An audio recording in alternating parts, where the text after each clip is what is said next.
ஸ்ரீ வாராகித்தாயே எழுந்தருள்வாய். அகிலாண்ட கோடி பிரம்மாண்ட நாயகியே அகிலமேவும் தரிசனம் காண தவமிருக்க அகிலாண்டேஸ்வரி அம்சமானவளே ஸ்ரீ வாராகித்தாயே எழுந்தருள்வாய்.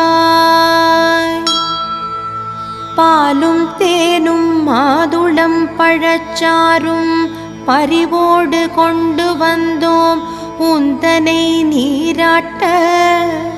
பஞ்சமி நாயகியே ஏற்றருள் புரிந்திடவே ஸ்ரீ வாராகித்தாயே எழுந்தருள்வாய். அன்னை லலிதாம்பிகையின் சேனை நாயகியாய் கிரிசக்கரரதம்